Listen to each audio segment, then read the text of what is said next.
Hello and welcome to another episode of the Our Foundations podcast. My name is Joshua, I am your host, and today's episode is the final presentation from Agora Fest 2023. We had various speakers there talking on different topics ranging from self-sufficiency to living off-grid and outside the system to natural health and wellness, all kinds of things like this, and this is the final one. So this one is Brandon Knight, and he talks about various aspects of natural health and alternative medicine, more natural medicine, that kind of thing, as well as some other alternative perspectives on health and wellness.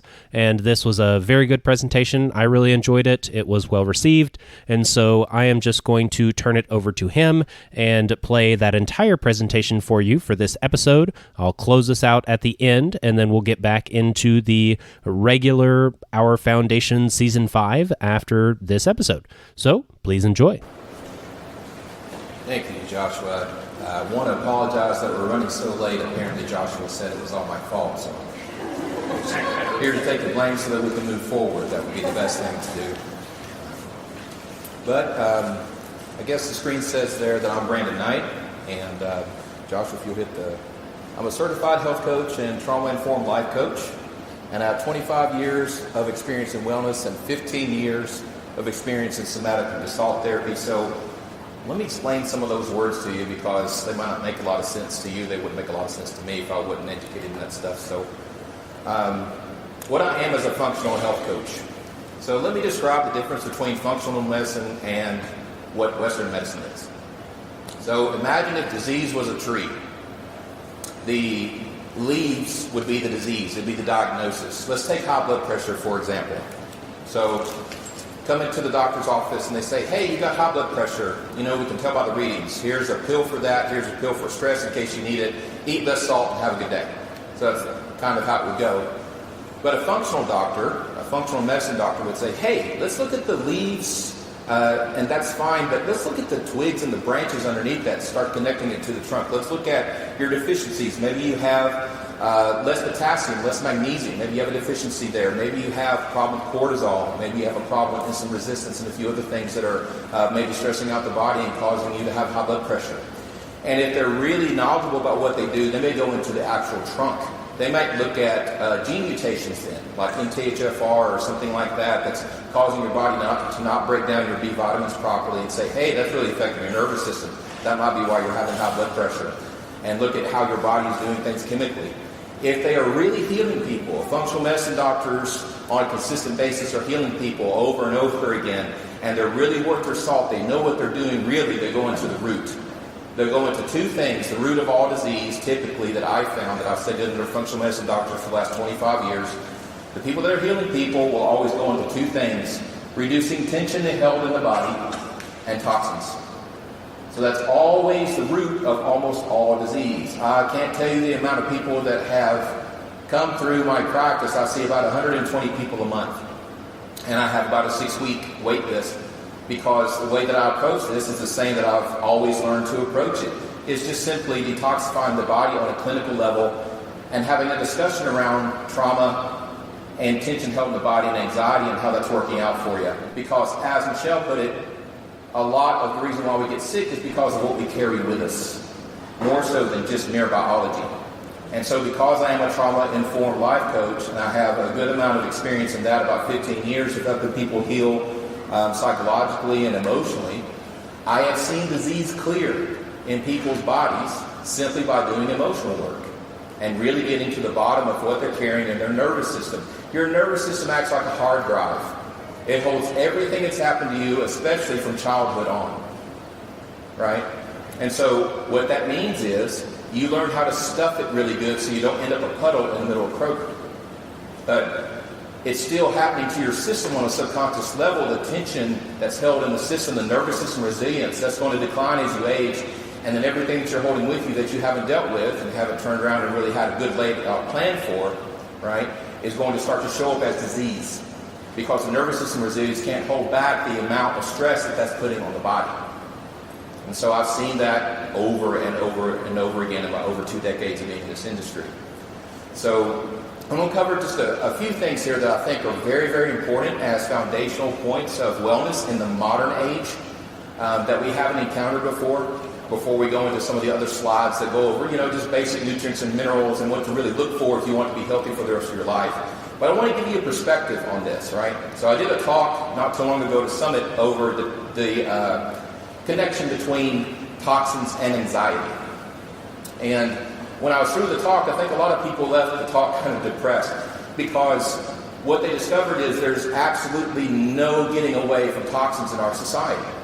Unless you are on some kind of section of land that's very large and really away from society, let's say like what Kenton has there with the Mennonite community. They have potential to avoid toxins en masse.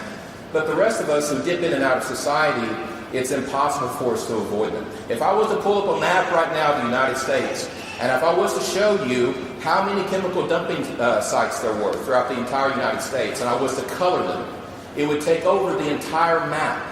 You wouldn't be able to see the state lines. What we discovered in 1970 is that we can make a lot of money from chemicals. A lot. And so we have the technology to dig deeper than what we've ever been able to dig in the earth, and we have more technology to make chemicals than what we ever have been able to make in the history of humankind. And so you saw a significant increase in chemical production and chemical dumping in 1970.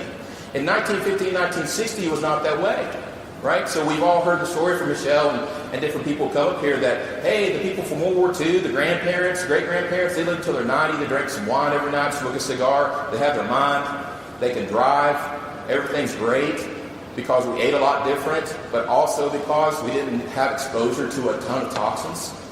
Right, in our society. In 1950, 1960, it was almost unheard of to have cancer. You had whole communities in America that didn't even know what cancer was. So why has it increased exponentially from then until now to 1 in 3 being inundated with cancer? What is the problem? Well, look at the charts.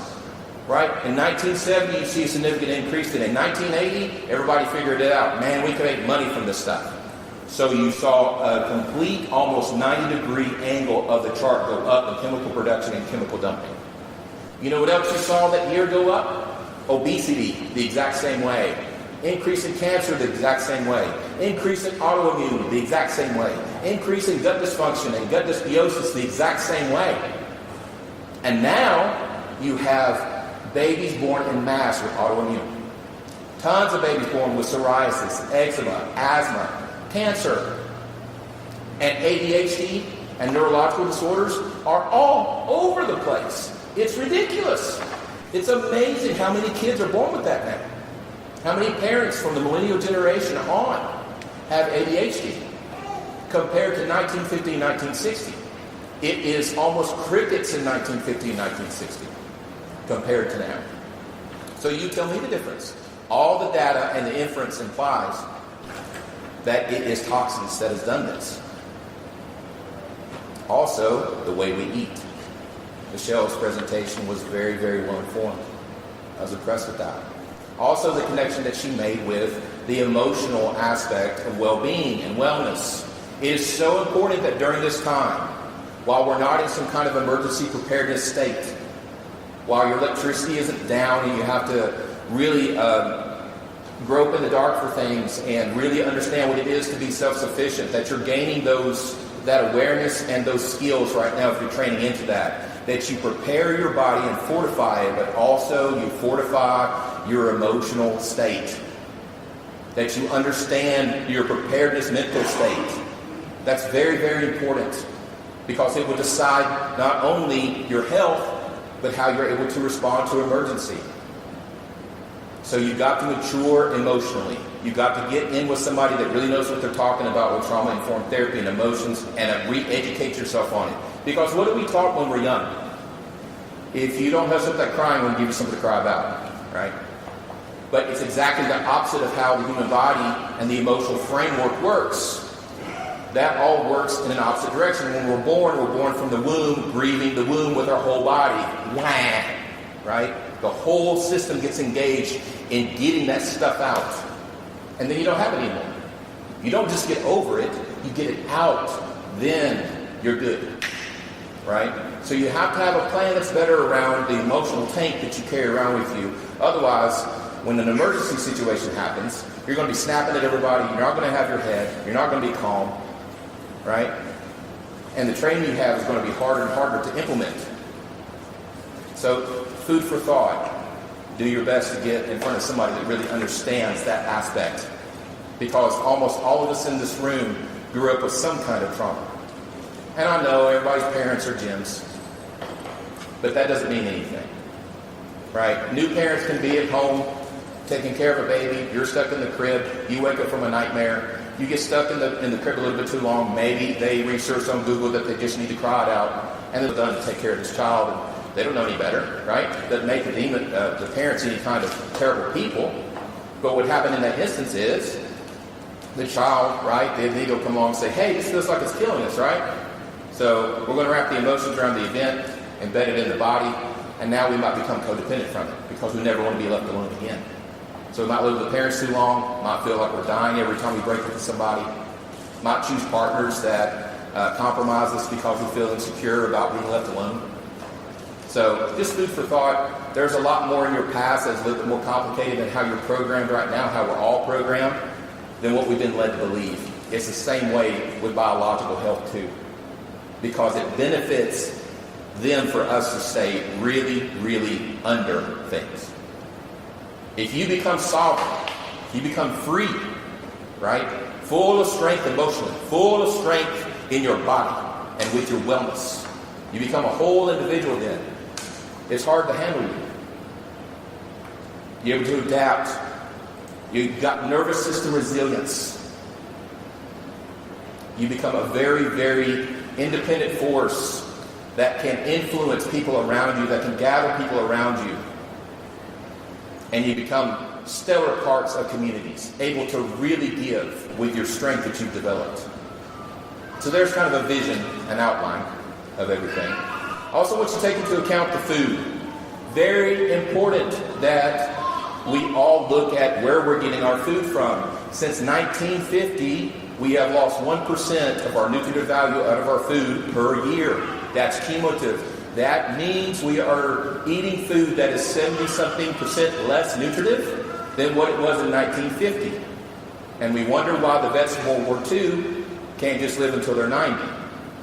Because they had much more nutritive food they were eating. They have a great foundation. So there's also something for thought. If you want more evidence on what I've discussed about emotions and body health, the connections are all there. Read The Body Keeps the Score by a group of doctors. Read after Dr. Joe Dispenza. He even details exactly how, and done clinical trials over how we hold emotion states in the body. And with a lower vibration like fear or anger that we really concretize, that it changes the way the cells signal in the body. It changes the way that the gut can actually operate. It changes the way in which your microbiome can communicate. There's so much that it does to the system, it's kind of ridiculous. So all the evidence is there. Just dig into it some. Let's continue. So I'm going to go today into optimal health. Well, what is optimal? So a good example would be if you go to a doctor's office, right, and you get your vitamin D checked. Well, a doctor would say, hey, vitamin D looks great. It's at 30 nanograms per deciliter. Everything's fine. But in actuality, if you do the research, what is optimal vitamin D levels is between 60 and 80 nanograms per deciliter. That's the level at which your body really starts to fight off cancer, where your body really starts to fight off disease properly. That's this rate at which your body starts to really coalesce into something that's really great. You start to feel good in your mood. You start to improve your breathing with vitamin D. All the benefits of vitamin D start to really come to effect when it's at that level. But at 30 nanograms per liter, that's simply to show that you're still alive. And if it's tanked out below that, then it's almost an emergency situation. Let's get you an infusion of vitamin D. So optimal means that we are going for well beyond what the Western medical model views as okay. We're going for thriving. We're going for bountiful health, vibrancy. That's what we're going for. I'm going. So the basis for essential nutrients. So let's go into this a little bit. So let me explain where I'm coming from with all of this, okay? So what we're doing is we're mimicking the old world diet that we had. So what we had was access to a lot of fish, right? We settled next to fresh water when we could. We were nomadic. Our body evolved for thousands of years on this kind of diet, right? We had a lot of leafy greens, a lot of heavy fiber in our diet. So we had a lot of magnesium-rich foods. We had a lot of fish oil. We had a lot of vitamin D because we stayed outside all the time. That vitamin D soaked into the skin really well, right? So we had those available to us. Another thing that we had was a wildflower diet. We'd go throughout the forest and the jungle, wherever we were evolving next to, and we'd pluck things off the forest and jungle floor, and we'd eat it. And if we grew anything, we'd eat it right out of our backyard or wherever we stayed. And that had soil-based organisms on it. That had good bacteria that's now bleached and washed off when we send our food to the supermarket. So we're missing all of that. And when we understood about fermentation, we fermented things for the winter to preserve them before we could invent refrigeration. And so we had really good juices sewing up our gut and curing leaky gut all the time. And the countries that mimic that old world diet the best have the healthiest colons in the world, and also live to be the oldest in the world, and per capita are the least obese. Let's look at Japan, South Korea, Eastern European bloc of countries, right? COVID spread out from Wuhan and started killing off 2% of the population of these nations. And then it reached Japan, and everybody thought, whoa, Japan's going to get it. A bunch of elderly people there, they're basically stacked on top of each other, hard to social distance, right? But hardly anybody died. They're like, what is Japan doing? So they sent some researchers there immediately to find out what was happening. Just found out it's because they have really great colons. They have very young colons. They have some of the youngest colons in the world. And look at what's happening in their culture, right? Hardly any of them are obese unless they actually want to be, like sumo wrestlers. Have very good immune systems. You have Okinawa, which has the most amount of people that live to be 100 in the world, or close to it. So the evidence is all there for what I'm talking about. When you mimic the old world diet, you start to really become a lot more vibrant and come into being. In fact, if someone walked into the store at Nutrition World, and you can hit it again, yeah, and said, hey, Brandon, I don't want to take everything in the store to be healthy for the rest of my life. So why don't you give me like your top 4 nutrients? What's going on? Like stuff I can supplement with that we're missing out of our diet the most, that actually needs supplementation, that's hard to find and hard to grow in my backyard. Well, I'd say number 1 is fish oil. Just like Michelle said in the last presentation, we have a 6-to-1 ratio of omega-6s to omega-3s. Do you know how hard it is to get that back to 1-to-1? How much fish you'd have to eat? You'd almost have to get mercury poisoning to do it. Fish is way too inundated, just like I've stated the toxins. We have 100,000 toxins in our environment right now that are inundating us in America. To give an example of how pervasive all that is, you have one toxin that's inundating the entire country. That's glyphosate, right? Roundup, the weed killer. You go into Home Depot and there are stacks of it everywhere. You go, the municipals use it. So say, for instance, your state and local government, your city government, all use Roundup to keep weed off the sidewalks. And then it's sprayed, of course, everywhere in the Midwest. And the problem with that chemical is that only 1/6 of it goes into the plant. 5/6 of it runs off into the waterways. So it's running into the Mississippi so much that it's going up into the clouds and raining on us from east to west. So that's just 1 out of 100,000. It's impossible to avoid. 20,000 of those can't be filtered out of our waterways by municipal means. So, Congo water, my God, you need it so bad. In order to be healthy in today's environment, if you're not completely separated from society, you've got to detoxify with advanced carbon technology once every 4 to 5 years. You've got to have clean water. Water is so inundated with so many terrible things. It's ridiculous. How many people flush their pills down the toilet? Imagine what you're drinking. When I distill my water at home, what's left in the distiller is brown gunk that stinks. You'll never drink tap water again if you ever distill it. It's terrible. It's awful. But back to my point, fish oil is extremely, extremely important, but it's really, really inundated with toxins, right? So we can't eat it all the time like we're supposed to. So this is one of those things that's really viable to supplement with. because they purify the fish oil. Now, once again, you have to go to a place that really knows what they're talking about and gets in the right brands, because not all fish oil is created equal and not all of it's purified the same. Fortunately, we third-party test all of our stuff. Is very clinical to what we do. We have over 18 practitioners on a 2-city block campus, so we're doing things a little differently than everybody else. As a functional health coach, I see everybody from cancer to Lyme disease patients to ulcerative colitis to Crohn's. I'm seeing extremely hard diseases to cure in the Western medical model that we're clearing up like nobody's business, right? But we're doing it with clinical grade products that are really tested well, and we're doing it through changing lifestyle, behavior, looking at the emotional thing. In other words, the whole picture, the whole being is what we address with those diseases. But it comes down to picking out the right products too when you have to supplement, and this is one of those that's very important to do. One of the best ones, and I normally don't mention brands because it sounds like I'm selling one. I don't care if you buy anything from Nutrition World or wherever. I just want you to be healthy and well informed and have a good plan. But I'll tell you with this, one of the best on the market is Vital Planet that just came out. Absolutely amazing formula, very well refined and purified. Does an excellent job of changing those cholesterol numbers to be very healthy and shoring up the skin.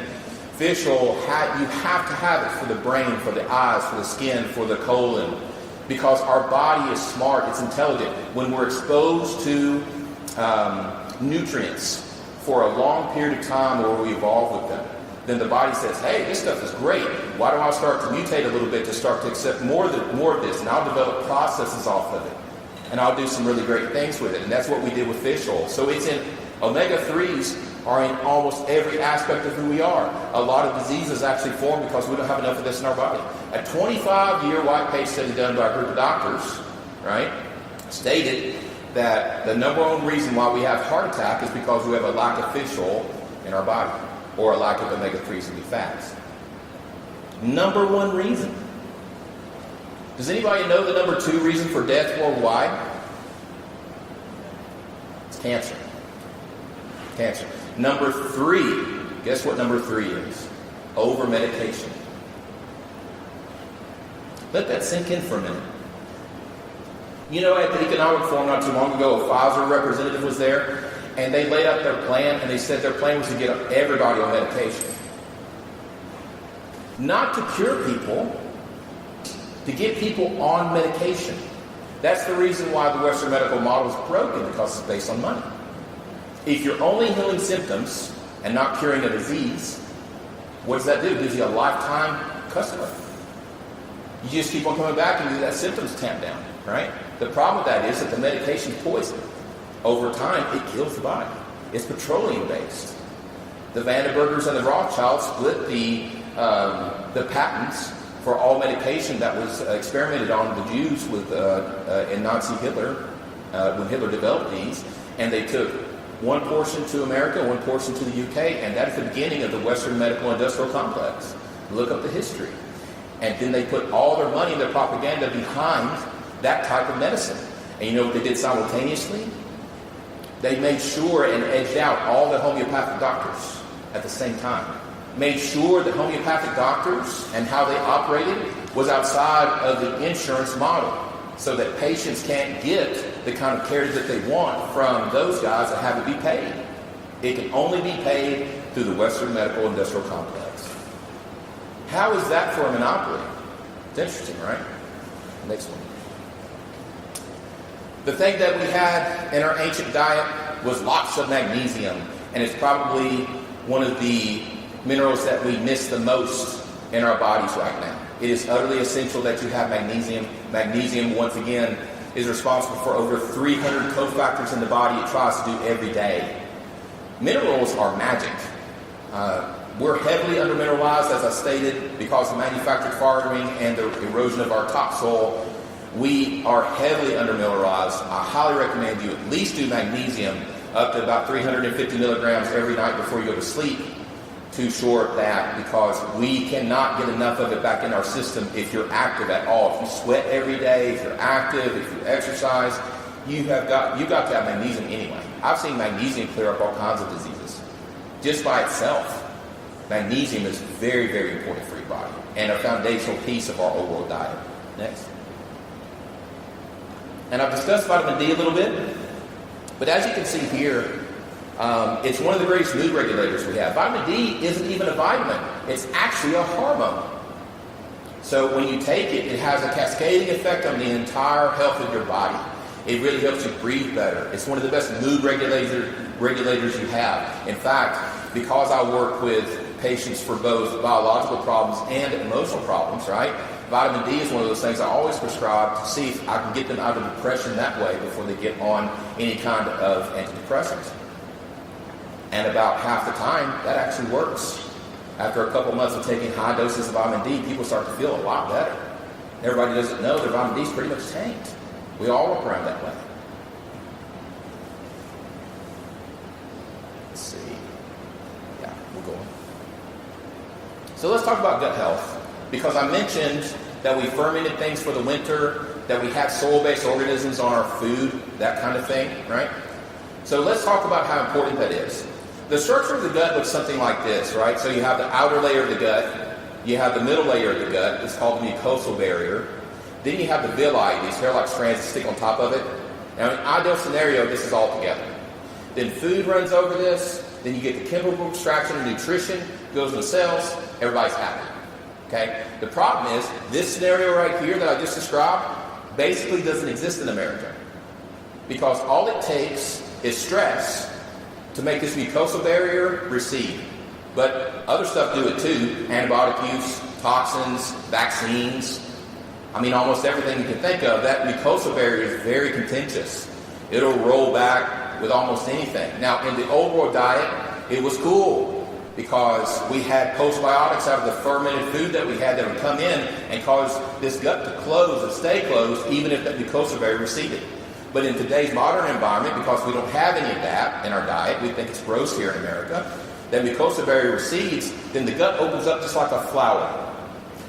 Just like that. And of course, this is all microscopic. You don't have big holes in your gut like that. But now what happens is, food runs over leaky gut, and food particles leave. Which is really bad because the body doesn't know what to do with food outside of the gut. It says, hey, that must be a pathogen, let's attack it. So it keeps on attacking it, but it doesn't die. And then it creates waves of inflammation, autoimmune, food sensitivities, that kind of thing, right? The other thing that happens is when food runs over this is compromised nutrition. You don't absorb as much when you have leaky gut. The last thing that happens is they're finally doing the research in Western medicine, but they found out that you have something in your gut called LPOs. LPOs, it's an acronym that I don't even have the audacity to try to pronounce, but it's a fatty-like substance that comes out of the gut, and as it comes out of the gut, it creates waves of inflammation throughout the gut, and they're linking back 80% of our diseases to that scenario. LPOs leaving the gut and the leaky gut. And when it creates waves of inflammation long-term, it'll create cancer, advanced autoimmune, that kind of thing. So not that good for you at all. So it's very, very important that leaky gut gets shorn up. Well, the only way that it's going to happen is if you start to really take in postbiotics. You start to eat your fermented foods, as Michelle went over, right? You start to, there's a product that we have at Nutrition World that I give to every single patient I have as a foundational product to really help the gut and systemically rebuild the system so that they can start to fight disease. It's called Ion Gut Support. It's a postbiotic. I can take a scenario of leaky gut like this under a microscope and put one drop of Ion Gut Support on that and it'll close it up real quick. Very, very important. It makes a humongous difference in the systemic health of a person. The other thing that we had was soil-based organisms. Soil-based organisms are very important. So soil-based organisms are what they call spore probiotics. You might have seen those on the shelf before if you entered a health food store. The spore-based probiotics have a nice little coating around them, and that protects them against heat, against cold, against even antibiotics. They'll survive against antibiotics. And what they do, they have a very important role. They lay dormant on all the surfaces of our food. We used to eat them 3 times a day. And what they do is they lay dormant in our esophagus, dormant through the stomach acid, right, where most of your other probiotics die. And then they hit the colon. The sporulate, come alive and hit the colon. And when they do that, they start acting like special ops. They just edge out bad bacteria, recondition the gut as they go, make sure that good bacteria can grow, start to help with leaky gut. And they even cause your ancient strains you inherited from your mother to grow, which is very important because you can't kill those up. Your Anchormagus strains, your ancient bifidus strains, those are very, very important to keep up. And it requires the right environment to make them grow. You can't just supplement to make those grow. So really important that you have both those things. So a summary is, get your vitamin D levels checked. It can cost as little as $35 at Nutrition World. If below 60 nanograms per deciliter, take vitamin D with K until it is raised sufficiently. Then lower the dose to around half of what you took to raise it as a maintenance. Take 300 milligrams or so of magnesium bisoglycinate every day. Magnesium bisoglycinate is the best form to take in my estimation for total body health. They have all kinds of different forms of magnesium out there that can use for different reasons. Magnesium citrate is really good to use in case you're constipated. Magnesium taurate is really good for the heart. Magnesium bisoglycinate is good for total body health and for supplementing with on a daily basis. Find a good green powder supplement and take it daily to ensure the detoxification processes are working in the body.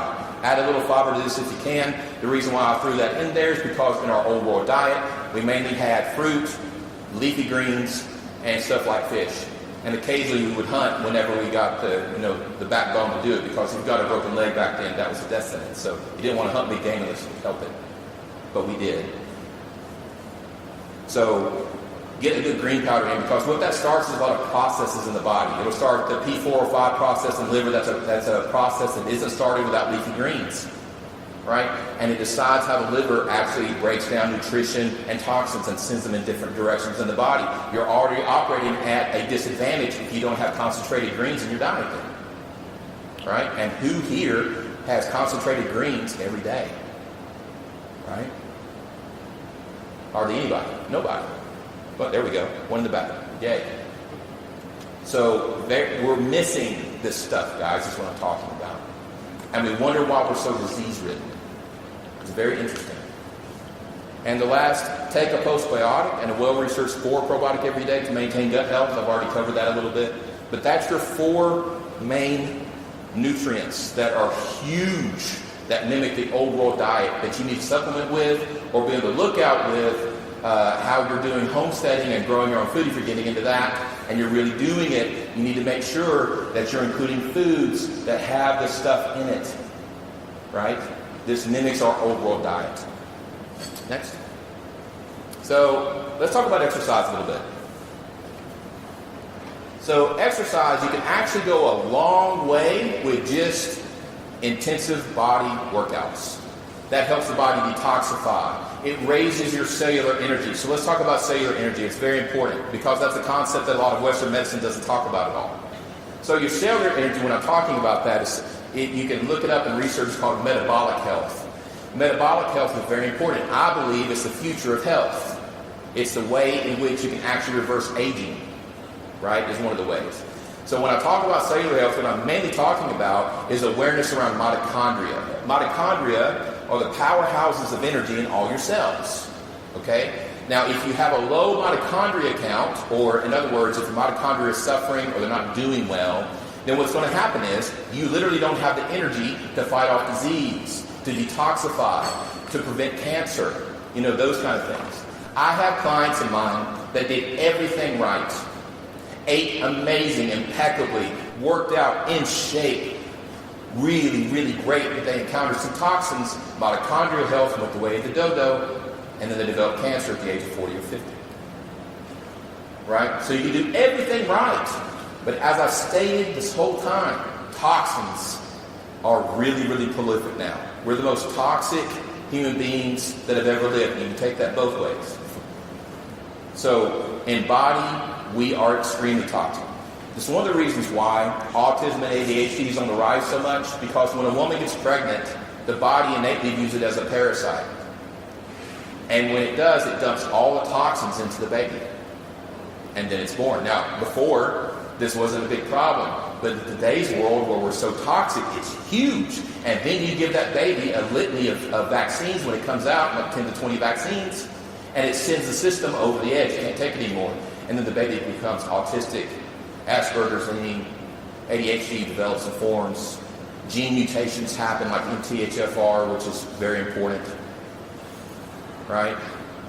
The more we sweat, the more we move the body, the more we increase blood flow, the more it makes your mitochondria, the powerhouses of energy that I've been mentioning, rise. And as they rise, also fasting does this. So fasting, as Kenton had so eloquently put in his presentation, fasting is so important. It can heal the body from top to bottom. You know why? Because fasting allows everything to rest in the system, first of all, but also it causes your mitochondria to skyrocket. Your mitochondria, the powerhouses of energy in your cells that allow you to have the energy to fight off disease and to detoxify and fight off cancer, go off the roof whenever you start to fast or whenever you start to exercise. It also increases them. Very important foundational aspect of health. You've got to be aware of what your cellular health is, right? So, to give you an example, right? So let's break it down how it actually works in case some people are like, mitochondria is kind of vague. So let's say you get an infection. So bacteria happens in the body, and the body's like, whoa, ring the alarm bells, infection, so let's produce more white blood cells, increase blood flow, let's start a biochemical reaction to inflame the area, let's open up cellular passageways to release enzymes to break down some detritus. Okay? But if you have very low mitochondria and a lot of toxins in the body and you're stressed out and several things are going on at once in your system like that, then the body's like, whoa, time to produce white blood cells, but I don't have the energy to produce as many as what we need, right? Compromised blood flow because we don't have the energy for that. You might not even have the energy to produce the enzymes from the cellular passageways to break down detritus. And if you do get a biochemical reaction and inflammation, it'll be an overcorrection. You might get too much inflammation out of it because the body's having to ramp up to do it because it doesn't have the energy from the mitochondria that's needed, right? So very important that your mitochondria stay high. Fasting, exercise, eating nutrient-rich food. I believe that what Michelle outlined is excellent as a diet. Absolutely amazing. Something that needs to be really well sussed out and researched and see if it's good for you. Really great stuff. In fact, that's how I actually counsel a lot of my clients to eat during times that they have some very nefarious diseases. Next. Yes, so let's go into food a little bit. So on the screen, I have pro-inflammatory foods. So let's look at that for a minute. You have refined grains and flour products. You have deep fried foods and processed foods. You have eggs, dairy, and fast food. Refined carbohydrates, sugar and sodas. Most commercial salad dressings. Margarine, trans fats, unhealthy oils such as corn and sunflower oil and soy. And artificial sweeteners. So, I know that at least half the people in this room consume quite a few of these off this list, right? I mean, I know I've had sugar this week. It's part of the lifestyle of being in this society. I just want you to be cognizant of the fact that you are literally putting disease into your body, because disease can be defined at a base level as inflammation. At least over inundation of inflammation in the body. Inflammation in itself is a correction that the body tries to do to fight off disease. But when you get too much in there, that's a problem. And these foods encourage way too much inflammation. So you're literally encouraging disease with these foods. Next slide. So these are anti-inflammatory foods. Grass and pasture-fed meats. Lemons, limes, and berries. Turmeric. Avocado and avocado oil, bone broth and vegetable broth, green tea, non-starchy vegetables, your cruciferous vegetables, your squashes, your organic extra virgin olive oil. Olive oil is one of the most important fats you can put in the body outside of omega-3s. Olive oil is amazing, but you can't get the fake brands that they sell at the supermarket. Bragg's is a really good brand of olive oil that's real. They have the polyphenols, it has everything that's necessary for it to really take hold in the body and see the benefits. Ed Jones, the owner of Nutrition World where I work, has been in health for over 40 years. He is unbelievably healthy. Almost everything that he's 62 years old and he wins bodybuilding competitions and his blood work comes back impeccable all the time. Absolutely paragon of an example of the work that we do there, right? But he takes olive oil with him everywhere he goes and he puts it on everything. He takes it to restaurants. He has bottles at home. He puts it on everything. And it improves eyesight, improves brain function, improves heart health, improves bone health. The list goes on and on. But healthy fats are extremely important. Let's see. Apple cider vinegar. If you're not familiar with apple cider vinegar, get familiar. It's an amazing product. It does so many things in the system that's kind of ridiculous. Coconut oil, butter, milk, and flakes. Do not believe for a moment that butter's bad for you. It is not. That's a lie. Especially grass-finished butter. Homemade butter. That stuff is amazing for you. It seals up the gut. It's absolutely amazing for the brain. Really, really great stuff. And it's anti-inflammatory. Basil, thyme, oregano, rosemary, sage, garlic, onions, and chives, and fermented vegetables. These are all anti-inflammatory foods. These are the foods that fight disease. Right? And these are the foods that are really not readily available to any of us here in America that need it in a way that is convenient. You have to kind of work to get these and include them in your diet. You have to make it a point to do so. It's not like you can drive through McDonald's and grab a meal full of these things, right? So it requires planning. It requires that we discipline ourselves and actually do this. Go ahead.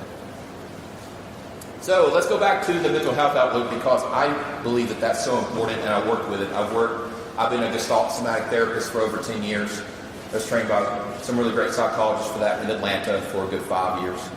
Just really amazing at what it does. When I say Gestalt and somatic therapy, that is a form of therapy where we actually deal with where your emotions are stored, not where you process them in your mind, because they're stored in the body. You have to have a body response with emotions, whether that be running and meditating, like forward movement, or whether that be allowing yourself to have like a snot bubble kind of fetal position shaking cry to get that stuff out, and then you can just move on, right? So there's a process to handling and dealing with emotions that is very well laid out in somatic and Gestalt therapy. It deals with that aspect so you don't re-traumatize yourself through that, so you can actually get rid of the stuff and not have it anymore. Because the reason why anxiety and depression are so rampant is because we have shut down the grieving process in society. So that time that you come out of the womb and you use your whole body to grieve, living in such a connected place, and you come out to a place that's cold and distant, and you need people to actually surround you for warmth now, outside of the mother's womb, we grieve losing that warmth, that care that we had in the mother's womb. So we grieve with our whole body. That's probably one of the last times you'll ever grieve with your whole body. It gets shut down quick. If I'm not comfortable with my emotions, I'm certainly not going to be comfortable with somebody else having their deal with their emotions. So as a parent, I'm going to say, hey, that's enough crying for now, man. Just calm it down. Get over that, or whatever. Right? So we're trained not to grieve. You have to flex that muscle and learn how to flex it again. You have to learn how to grieve what's inside. There's a process of that. It really requires a practitioner to guide you through it who's very comfortable with it and been through the process themselves. I had to go through that process for over 5 years and heal myself in order to be able to handle other people's emotions and guide them through it too, right? Can't just walk up and start doing it. You don't feel comfortable enough to do it. No place is safe to do it. We're all invalidated over our emotions, and it's one of the reasons why we carry them with us and why they create disease, right? But if you get them out, they won't do that anymore. There's a process to it. So look up somatic therapy. Dr. Peter Levine is amazing. His books are wonderful. He's really helped people with PTSD, with trauma from war, all kinds of stuff. He's a master at it. He's unbelievable. Gestalt therapy, it is by Dr. Gestalt. He actually went through in World War II, I believe it was World War II, and he would go, before people understood what shell shock was and PTSD from war, he was actually healing vets of that in the tents where they were laying after being injured through his methods. Gestalt therapy is amazing for it. But you've got to have a well-informed plan around what you carry and start to become cognizant of that, right? Because anxiety and depression happen because we are playing whack-a-mole with our mind and holding down emotions that we carry with us. And what happens to those emotions is they bubble up to the surface and they create anxiety over and over and over again. If you can deal with what's in here in a way that actually releases them and gets them out, then you won't have anxiety anymore. It'll be gone. So just food for thought. One of the things I want to cover is hope. So at the last sentence there, I said, let's do this. One quote I have here is, we can survive 3 weeks without food. 3 hours exposed to the elements, 3 days without water, but we will not live 3 seconds without hope. So think about that for a minute. It's not necessarily a psychological fact, but if you are facing a disease or an emergency preparedness situation that has to have unwavering hope that you will make it through this, you'll die. You let fear overtake you, you let panic overtake you, you're going to not make it. So you have to have hope. Hope is extremely important. And I'm not talking about necessarily having expectations that everything's going to be hunky-dory and that you're not going to hit hard times, but you've got to have hope. So that applies to emergency preparedness, it applies to fighting disease. If you contract a disease, if you get cancer, if you get ulcerative colitis, if you get Crohn's, these debilitating, awful autoimmune diseases, right, and you lose hope, it will take you under. So you've got to maintain unwavering hope during that time as much as you can. Focus on what you can that brings you hope, that brings you happiness. Create the mind state and the focus properly. Doing the internal work with those trained to challenge your programming and erroneous limiting beliefs is essential to overcoming disease or anything else for that matter, in my personal opinion, as I've discussed. Right? In fact, a lot of my cancer patients and my Crohn's patients especially, we do counseling on top of what we do for a protocol as far as supplementation and lifestyle change. You have to if you get that deep into it. Otherwise, you just have a recurrence. It'll be very hard to get out of, right? Because there is a big emotional component to it that's influencing everything. Hope and a well-informed plan will give you your health and allow you to overcome anything. I firmly believe that. If you have a very well-informed plan that has been proven to work and you mix that with hope, there isn't much you can't overcome. Next. Okay, here we go. All done.